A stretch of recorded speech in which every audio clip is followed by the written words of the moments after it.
Seperti lagu mengatakan tadi, ku mau bersyukur kepada Tuhan sebab kebaikannya, kemurahannya, kasih setianya.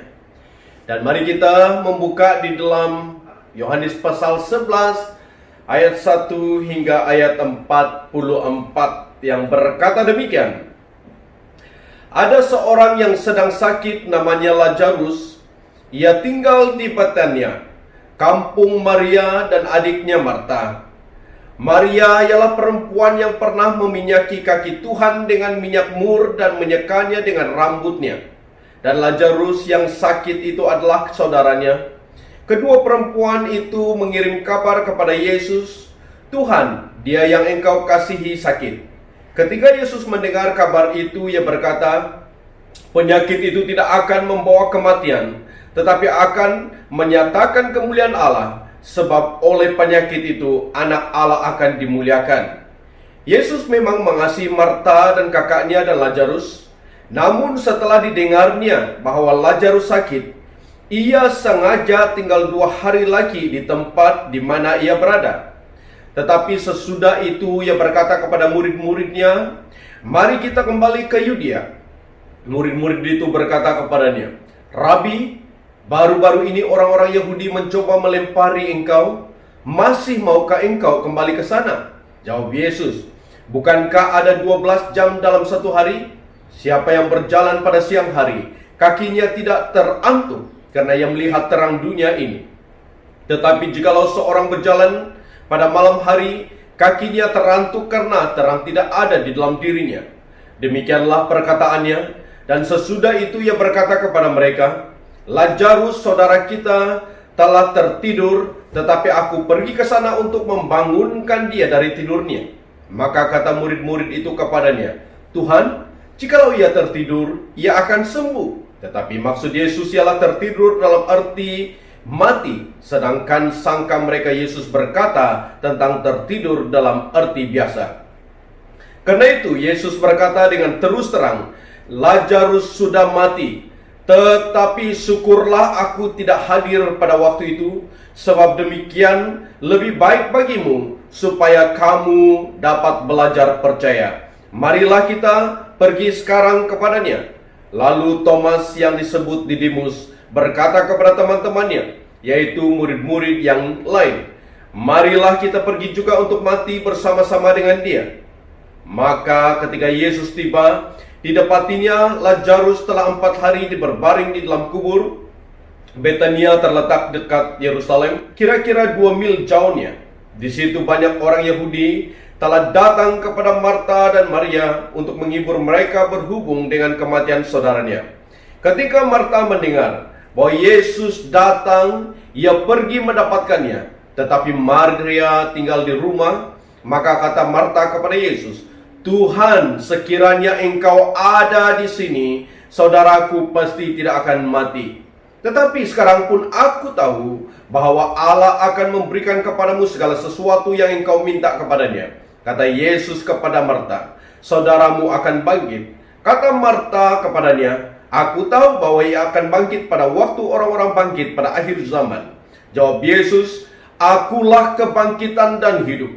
Barang siapa percaya kepadaku, ia akan hidup walaupun ia sudah mati. Dan setiap orang yang hidup dan yang percaya kepadaku tidak akan mati selama-lamanya. Percayakah engkau akan hal ini?" Jawab Marta, "Ya Tuhan, aku percaya bahwa engkaulah Masias, anak Allah, dia yang akan datang ke dalam dunia." Dan sesudah berkata demikian, ia pergi memanggil saudaranya Maria dan berbisik kepadanya, "Guru ada di sana dan ia memanggil engkau." Mendengar itu Maria segera bangkit lalu pergi mendapatkan Yesus.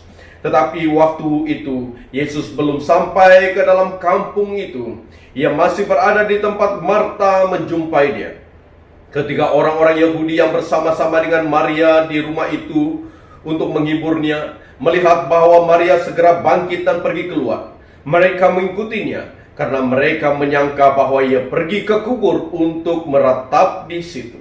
Setibanya Maria di tempat Yesus berada dan melihat dia, tersungkurlah ia di depan kakinya dan berkata kepadanya, Tuhan, sekiranya engkau ada di sini, saudaraku pasti tidak mati. Ketika Yesus melihat Maria menangis dan juga orang-orang Yahudi yang datang bersama-sama dengan dia, maka masyurlah hatinya. Ia sangat terharu dan berkata, "Di manakah dia kamu baringkan?" Jawab mereka, "Tuhan, marilah dan lihatlah." Maka menangislah Yesus. Kata orang-orang Yahudi, "Lihatlah betapa kasihnya kepadanya." Tetapi beberapa orang di antaranya berkata, "Ia yang memelekkan mata orang buta, tidak sanggupkah ia bertindak sehingga orang ini tidak mati?" Maka masgullah pula hati Yesus. Lalu ia pergi ke kubur itu. Kubur itu adalah sebuah gua yang ditutup dengan batu. Kata Yesus, "Angkat batu itu." Marta, saudara orang yang meninggal itu, berkata kepadanya, "Tuhan, ia sudah berbau, sebab sudah 4 hari ia mati." Jawab Yesus, "Bukankah sudah kukatakan kepadamu, jikalau engkau percaya, engkau akan melihat kemuliaan Allah?" Maka mereka mengangkat batu itu. Lalu Yesus menengadah ke atas dan berkata, "Bapa, aku mengucap syukur kepadamu karena engkau telah mendengarkan aku. Aku tahu bahwa engkau selalu mendengarkan aku, tetapi oleh karena orang banyak yang berdiri di sini mengelilingi aku mengatakannya supaya mereka percaya bahwa engkaulah yang telah mengutus aku." Dan sesudah berkata demikian, berserulah ia dengan suara keras, "Lazarus, marilah keluar!" Orang yang telah mati itu datang keluar, kaki dan tangannya masih terikat dengan kain kapan, dan mukanya tertutup dengan kain peluh. Kata Yesus kepada mereka, "Bukalah kain-kain itu dan biarkan ia pergi." Saudaraku, di dalam pembacaan sebentar tadi, saya ingin membawa kita dengan suatu tema, Yesus sahabat terbaik. Yesus sahabat terbaik. Kemanapun kita pergi, kita menemukan orang-orang yang dalam kesepian. Mereka berusaha untuk mencari sahabat terbaik bagi kehidupan mereka. Dan kita dapat melihat dalam Amsal pasal 18 ayat 24 juga berbicara tentang sahabat yang baik, yang lebih karib. Sahabat yang lebih karib daripada saudara sendiri.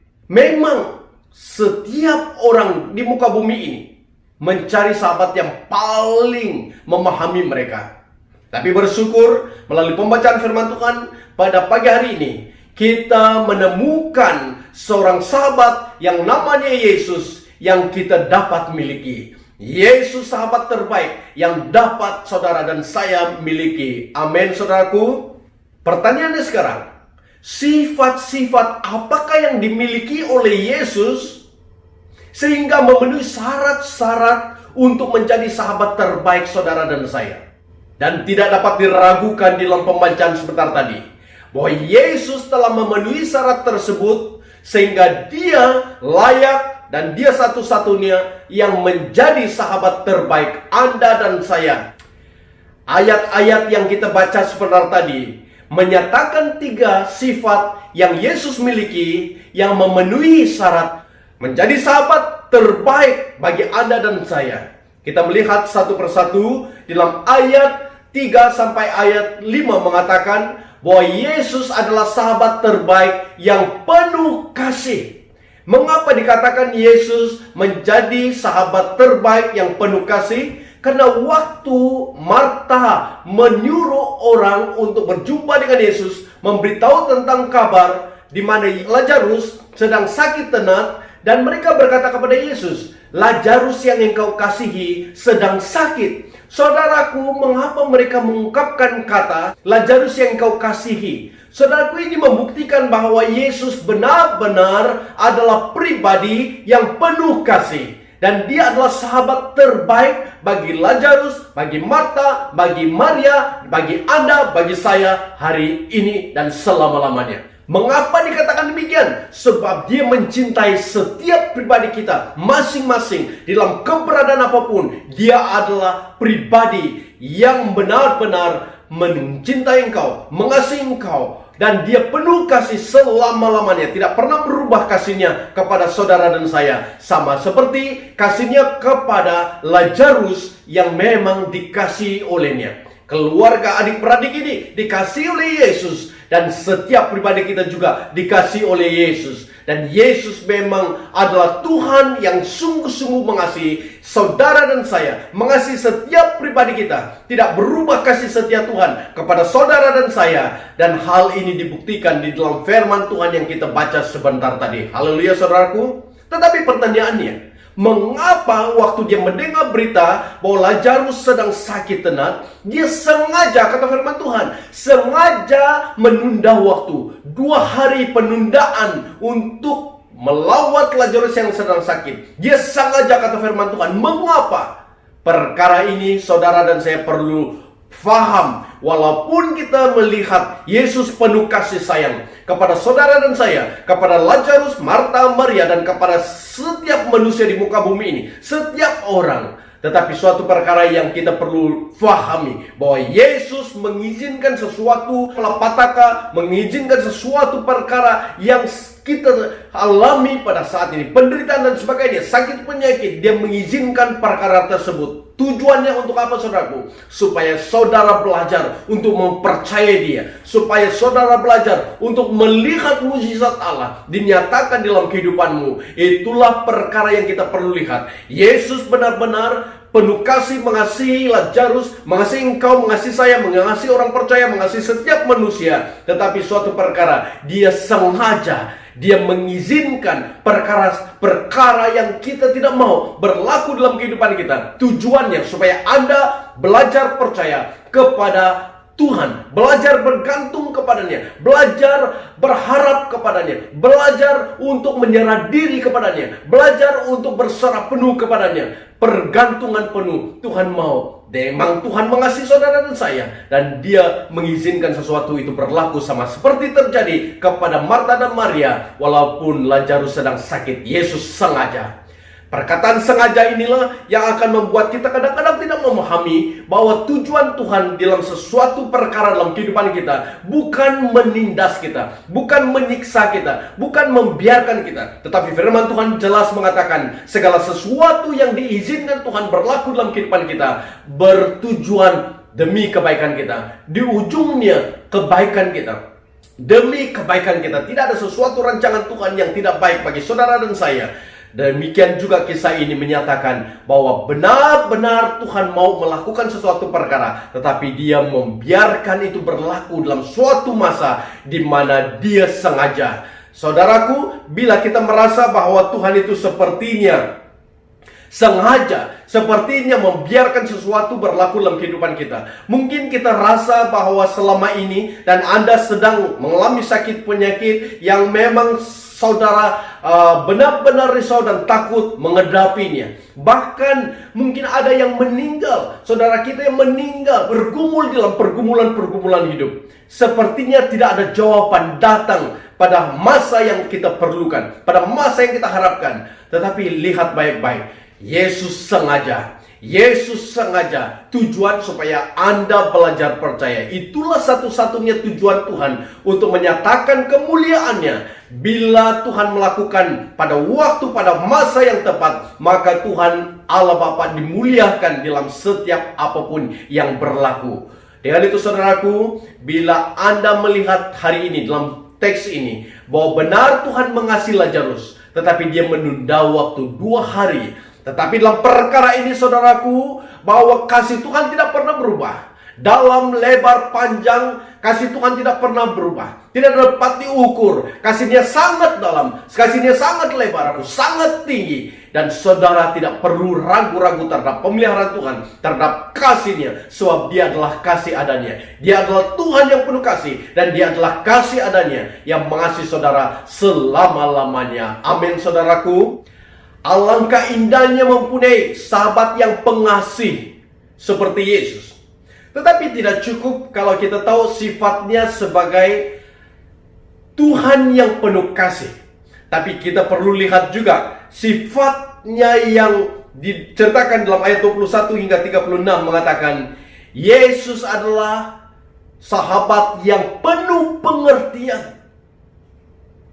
Saudaraku, berbicara tentang pengertian, memahami sedalam-dalamnya perasaan kita, situasi yang kita lalui.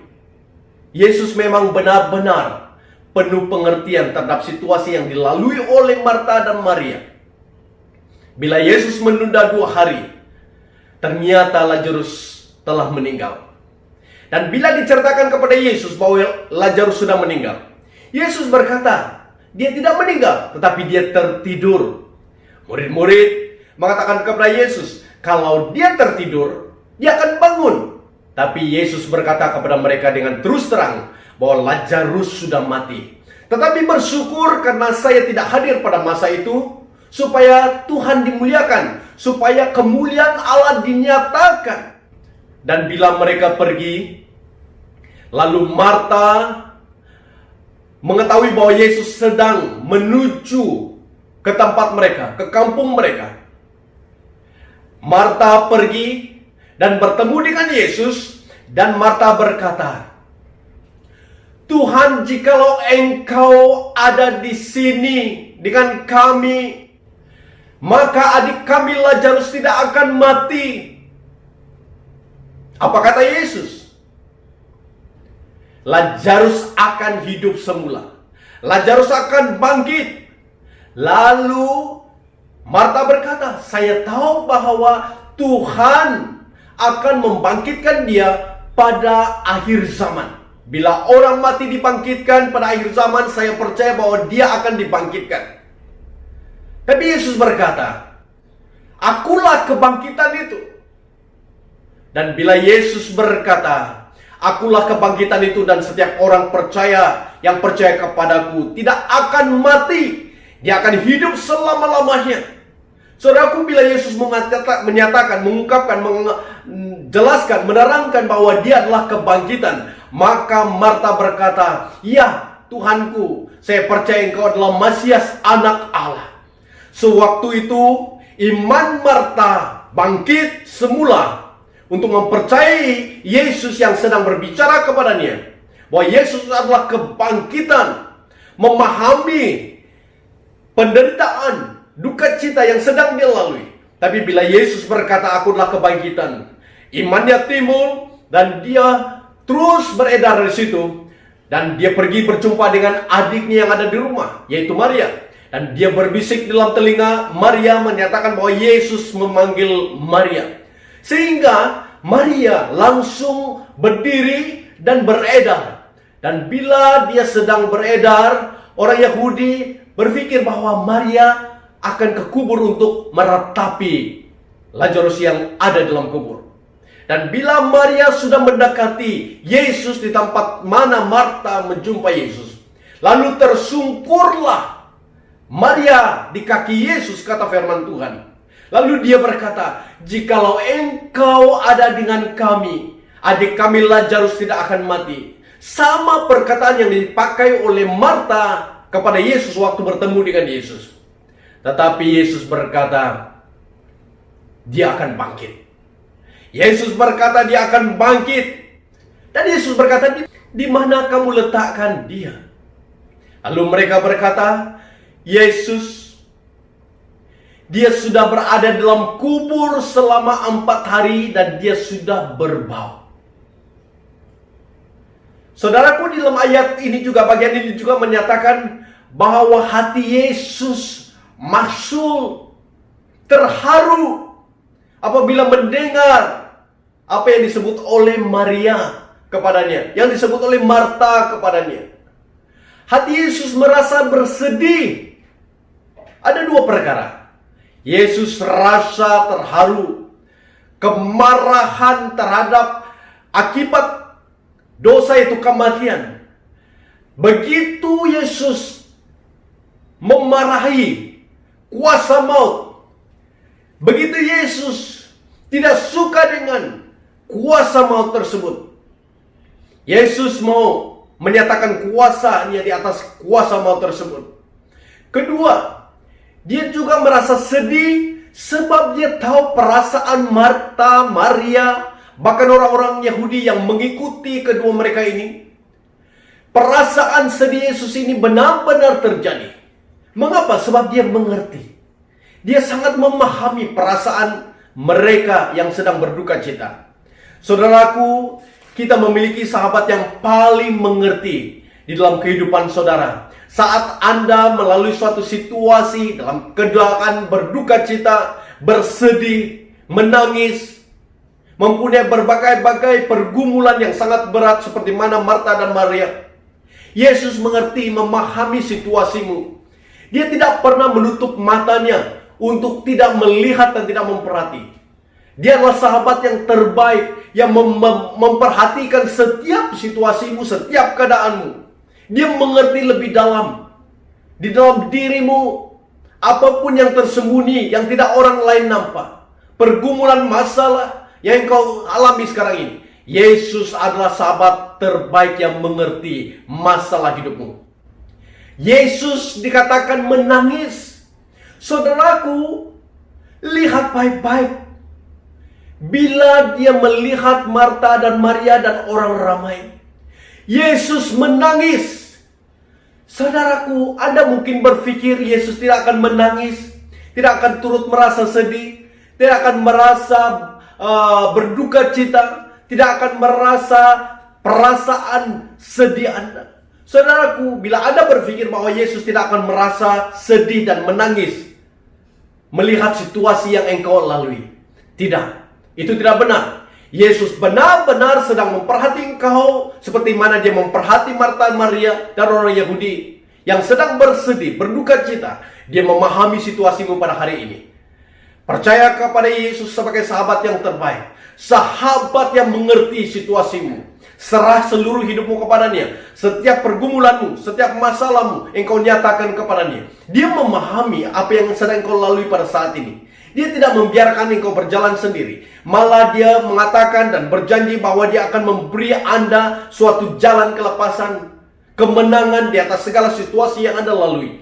Saudaraku, percayalah bahwa Yesus benar-benar mengerti. Dia sangat mengerti. Dia sangat memahami. Istrimu tidak akan memahami engkau sepenuhnya. Suamimu tidak akan memahami engkau sepenuhnya. Adik-beradikmu tidak memahami engkau sepenuhnya. Saudara maramu tidak akan memahami engkau sepenuhnya. Kawan-kawanmu tidak akan pernah memahami engkau sepenuhnya. Tetapi pribadi yang memahami setiap apa yang ada di dalam pikiran, di dalam hatimu adalah Yesus. Dan Yesus inilah sahabat terbaik yang mengerti setiap persoalan. Sehingga dia menangis. Dia menangis, saudaraku. Perhatiannya kepadamu luar biasa. Dan itu, jangan merasa bahwa engkau sendirian. Jangan merasa bahwa engkau tidak ada lagi orang yang boleh membantu engkau. Tidak ada lagi orang yang boleh memahami engkau. Yesuslah pribadi dan sahabat yang terbaik bagi hidupmu. Engkau harus datang kepadanya, sujud di hadapannya, di kakinya seperti Maria. Walaupun ungkapan Marta dan Maria, sepertinya mereka hilang harapan. Mengatakan, sekiranya engkau ada di sini, jikalau engkau ada di sini, dia tidak akan mati. Saudaraku, mungkin Anda berkata, mengapa Tuhan membiarkan situasi yang sedang saya alami ini, gumuli ini berlaku dalam kehidupan? Percayalah, seperti mana kasih-Nya tidak pernah berubah. Walaupun dia menunda waktu 2 hari penundaan. Dan sekarang ini, situasi kematian yang sedang berlaku, masih Tuhan menaruh perhatian, masih Tuhan menaruh kasih sayang-Nya penuh kepada saudara dan saya. Dan itu saudara dan saya harus mempercayai sahabat yang paling baik dan terbaik yang namanya Yesus Kristus. Amin, saudaraku. Saudaraku, kalau kita melihat sifat yang pertama, Yesus penuh kasih. Yang kedua, Yesus penuh pengertian. Tidak cukup, saudaraku, tapi satu sifat Yesus yang kita perlu tahu dalam bagian ini, di dalam ayat 37 hingga 44, menyatakan sifat Yesus yang ketiga ini adalah Yesus adalah sahabat yang berkuasa. Amin. Yesus sahabat yang berkuasa. Amin. Saudaraku, bila Yesus melihat Marta dan Maria dan orang Yahudi yang mereka mengatakan sebentar tadi bahwa Lazarus sudah mati 4 hari dan dia sudah berbau, Yesus berkata, "Di mana kamu letakkan?" Mereka menunjukkan kubur Lazarus. Dan ternyata kubur itu tutupi dengan batu. Saudaraku, Yesus berkata, "Bukalah pindahkanlah batu tersebut. Mereka berkata, Yesus, dia sudah 4 hari di dalam dan dia sudah berbau.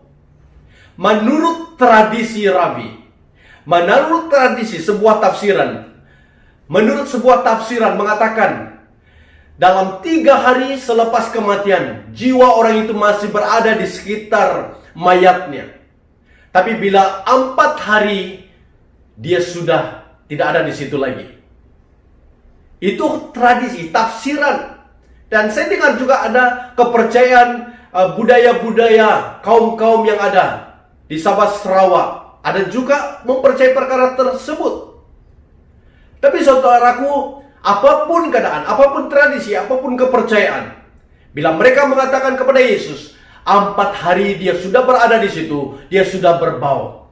Tetapi Yesus berkata, percayalah apa yang saya katakan kepada kamu, bahwa akulah kebangkitan itu. Dan dia berkata kepada mereka, bukakanlah, alihkanlah batu tersebut. Saudaraku, mengapa Yesus meminta mereka mengalihkan batu? Padahal dia berkuasa untuk melakukan sesuatu perkara, bahkan memindahkan batu itu dengan kuasanya sendiri. Tapi Yesus meminta mereka mengalihkan batu itu. Berarti ada hal yang perlu kita sebagai orang yang percaya kepada Tuhan, bahkan manusia ini perlu lakukan bagian kita. Baru Yesus boleh melakukan perkara besar dalam kehidupan kita. Saudaraku, bila mereka mengalihkan batu itu, lalu Yesus menengadah ke langit, dia berkata, Bapa, saya bersyukur karena saya ada di sini. Dan karena ramai orang yang berkumpul di tempat ini, maka saya minta kepada Bapa, supaya Bapa menyatakan kuasa-Mu, supaya mereka semua ini dapat percaya kepada Engkau yang mengutus aku ke muka bumi ini. Lalu Yesus berkata, Lazarus, keluarlah. Maka Lazarus keluar dari kubur tersebut. Lazarus keluar dengan dibaluti kain kapan, mukanya dibaluti. Dan Yesus berkata, bukakanlah kain tersebut dari seluruh tubuhnya, dari mukanya, dan biarkanlah dia pergi. Saudaraku, mukjizat terjadi, kuasa besar terjadi, kuasa ajaib terjadi. Mengapa saudaraku? Sebab Yesus adalah sahabat yang penuh kuasa, yang berkuasa di atas seluruh alam semesta ini, berkuasa di atas kematian, di atas maut. Dia membangkitkan Lazarus, saudaraku. Itu merupakan perkara yang luar biasa. Sebagai sahabat yang sangat baik dan terbaik, dia berkuasa di atas semua situasi, keadaan apapun yang engkau lalui. Tapi saudaraku, Anda dan saya harus melihat, dia berkuasa karena dia memang Allah yang berkuasa. Dia adalah Tuhan yang berkuasa, yang menciptakan segala isi alam ini, bahkan memberi nafas kepada setiap manusia. Dia berkuasa untuk mengambil, dia berkuasa untuk memberi. Saudaraku, perkara yang perlu kita lihat dan jangan lupa adalah, bila Anda dan saya mau Yesus berkuasa, Yesus bekerja melakukan mukjizatnya, ada syarat-syarat yang perlu Anda ikuti. Saudaraku, syarat yang perlu Anda ikuti adalah, yang perlu kita ikuti adalah, bila Yesus menyuruh, alihkanlah batu itu. Saudaraku, tanpa kita mengalihkan batu itu, bila kita berlengah, bila kita tidak mau mengikut, dan kita hanya percaya kepada kuasa Tuhan, maunya Yesus saja melakukan semua perkara tanpa melibatkan kita, saudara mungkin akan terlewat akan mukjizat Tuhan. Mungkin tidak akan mengalami mukjizat Tuhan. Tuhan meminta sesuatu kadang-kadang dalam kehidupan kita sebagai syarat untuk membuktikan bahwa kita benar-benar percaya kepadanya. Dan syarat itu adalah bila Tuhan menyuruh melakukan sesuatu, Anda harus melakukannya.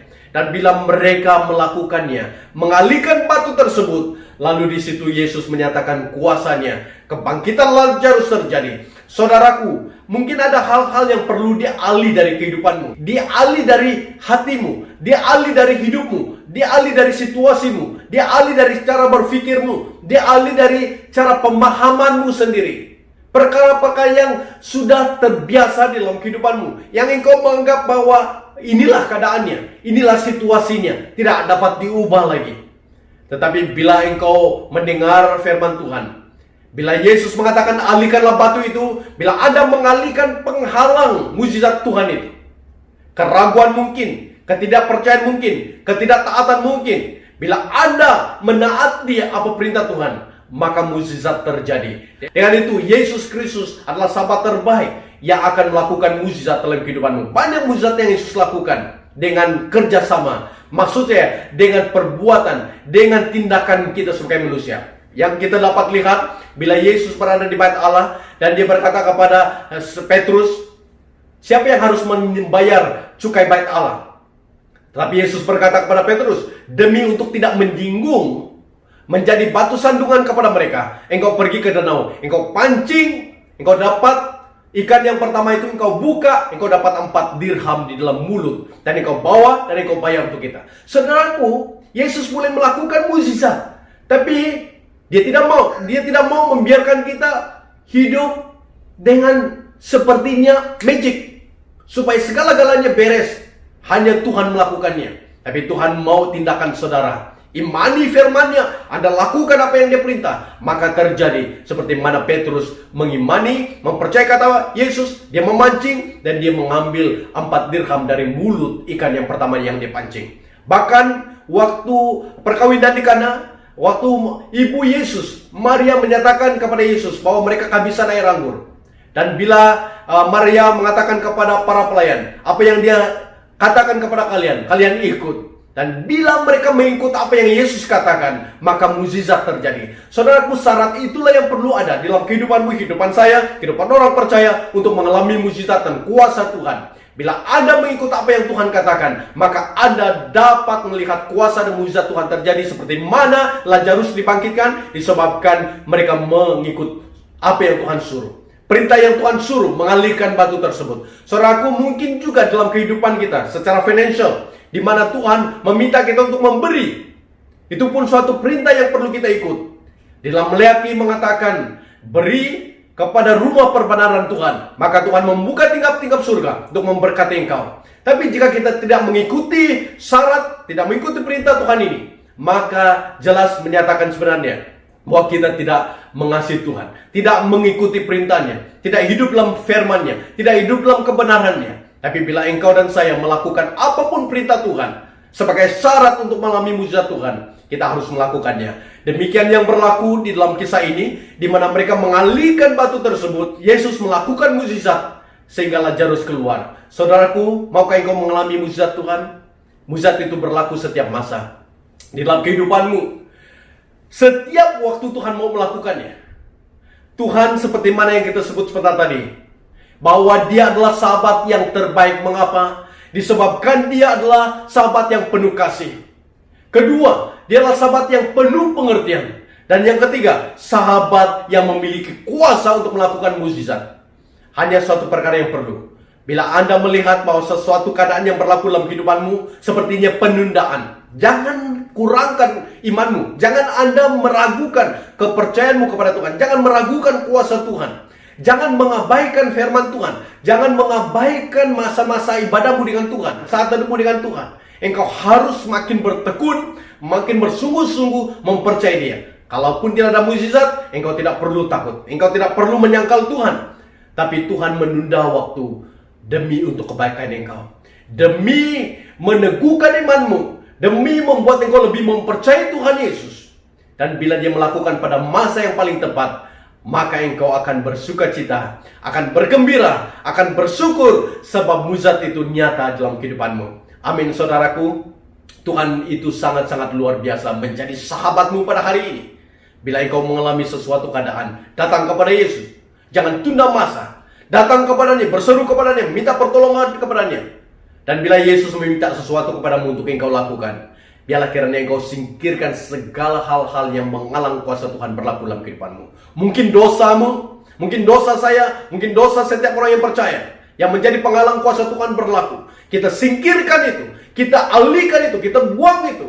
dan kita biarkan kuasa Tuhan berlaku dalam kehidupan setiap pribadi kita. Amin, saudaraku. Biarlah kiranya kebenaran firman Tuhan ini akan mengambil tempat dalam kehidupanmu, supaya kebenaran ini akan benar-benar berbicara langsung dalam hidupmu, dalam hatimu, dan engkau tidak perlu mengeraskan hati. Saya tidak perlu mengeraskan hati. Orang percaya tidak perlu mengeraskan hati, dan harus mengakui kebenaran firman Tuhan ini tentang kuasa Tuhan, tentang kasih Tuhan, tentang pengertiannya yang sangat mengerti tentang siapa engkau, dan Dia mau menolong engkau, dan Dia adalah sahabat yang terbaik dalam kehidupanmu. Haleluya, saudaraku. Mari kita datang kepada Tuhan dalam doa. Saya akan pimpin kita dalam doa. Bapa di surga, terpujilah namamu Bapa, di mana kami belajar tentang sifat-Mu, di mana Engkau penuh kasih sayang, di mana Engkau penuh pengertian, dan di mana Engkau punya kuasa untuk melakukan mukjizat. Tentu Bapa, biarlah setiap pribadi kami di dalam gereja SIB Seraman, bahkan umat Tuhan di seluruh dunia, melihat tentang betapa Tuhan itu luar biasa. Kalaupun penundaan berlaku, tapi Engkau melakukan mukjizat-Mu pada waktu yang tepat, sehingga kami dapat melihat bahwa Engkau tidak pernah membiarkan kami sebenarnya. Engkau begitu setia, Engkau begitu mau menolong kami, bahkan Engkau sedia menolong kami, dan Engkau selalu menolong kami. Tentu Bapa, biarlah iman kami benar-benar diletakkan kepadamu, bergantung penuh kepadamu, seperti Marta dan Maria, adik-beradik ini. Pada awalnya mereka meragukan tentang siapa Engkau, tapi Engkau sebenarnya adalah kebangkitan. Dan Engkau berkata, setiap orang yang percaya kepadamu tidak akan mati lagi, tetapi hidup selama-lamanya. Biarlah kiranya iman kami benar-benar berdiri teguh kepadamu, dan dibangun di atas firman-Mu, dan kami tidak akan goyah di dalam situasi apapun yang kami lalui. Terima kasih Bapa, sebab Engkau luar biasa baik. Terima kasih Yesus, sebab Engkau melakukan mukjizat-Mu. Dan terima kasih Roh Kudus, sebab Engkau menyertai kami selama-lamanya. Di dalam nama Tuhan Yesus Kristus, hamba-Mu sudah berdoa.